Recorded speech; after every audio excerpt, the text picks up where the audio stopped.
जय श्री कृष्णा, राधे राधे। तो फ्रेंड्स, कैसे हैं आप सब? आई हो बाल गोपाल की कृपा से सभी स्वस्थ और मस्त होंगे। तो फ्रेंड्स, दिव्य ज्ञान सागर चैनल में आप सभी का स्वागत है। तो फ्रेंड्स, सनातन धर्म में भगवान की पूजा हर घर में की जाती है और उनको भोग भी लगाया जाता है। लेकिन कई लोग भोग लगाने के बाद भगवान के पास ही भोग छोड़ देते हैं। तो क्या आप जानते हैं कि भगवान को भोग लगाने का सही नियम क्या है? तो आज की वीडियो में होने वाला है कि भगवान को भोग किस तरीके से लगाना चाहिए। अगर आप सभी को यह वीडियो पसंद आए तो प्लीज़ चैनल को सब्सक्राइब करना मत भूलिएगा। तो फ्रेंड्स, आज की वीडियो में जानेंगे कि भोग लगाने का सही तरीका क्या है। तो सनातन धर्म में हर घर में मंदिर होता है और मंदिर में सभी के अपने अपने इष्ट विराजित होते हैं और हम सभी अपने समय के अनुसार और श्रद्धा के अनुसार यथाशक्ति भगवान को भोग सभी लगाते हैं। लेकिन भगवान को भोग कई लोग भगवान को भोग लगाते हैं और भोग लगाने के बाद वहीं मंदिर पे रख देते हैं। क्या आप जानते हैं कि ऐसा कभी भी नहीं करना चाहिए। भगवान को भोग मंदिर में कभी भी सामने काफ़ी देर तक नहीं रखना चाहिए। तो आइए जानते हैं कि भगवान को भोग लगाने का सही तरीका क्या है और मंदिर में भोग कब तक रखा रहना चाहिए। तो भगवान के बर्तन भी हमेशा अलग ही होने चाहिए। जिन बर्तनों में आप खाना खाते हैं कतई भी भगवान को उन बर्तनों में भोग नहीं लगाना चाहिए। पीतल हो, चांदी हो या स्टील हो, आपके पास जो भी सामर्थ्य हो, भगवान के बर्तन हमेशा अलग ही रखने चाहिए।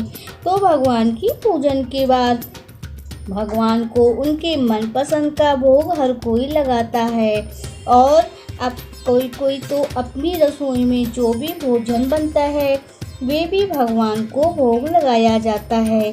जिस घर में यह प्रथा होती है भगवान को रोज अन्न का भोग लगाया जाता है और भगवान को भोग लगाने के बाद उस प्रसाद को ग्रहण किया जाता है तो जीवन में हमेशा सुख बना रहता है और आपको किसी भी प्रकार की कोई समस्या नहीं आती। तो आप अगर अन्न का भोग लगाते हैं तो ये बहुत ही अच्छी बात है।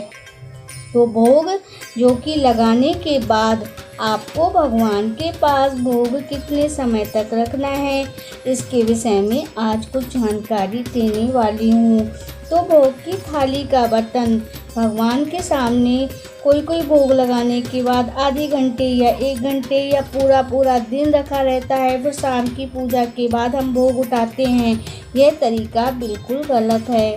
भगवान को जो कि भोग लगाने का समय भगवान को जब भी आप भोग लगाएं तो उनके ग्रहण करने का समय 10 से 15 मिनट तक का ही होता है और 10 से 15 मिनट समय ही लगता है। भगवान भी भोजन का प्रसाद ग्रहण करते हैं 10 से 15 मिनट का समय ही लगता है। जिस तरीके से ठीक हम अपना भोजन 10 से 15 मिनट पे पूर्ण करते हैं उसी प्रकार से भगवान का भी वो 10 से 15 मिनट में पूर्ण हो जाता है। कुछ लोग भगवान को भोग लगाया, घंटी हिलाई और भोग उठा लिया। यह तरीका एकदम गलत है। भगवान के पास कम से कम 10 से 15 मिनट तो भोग की थाली रखना ही चाहिए।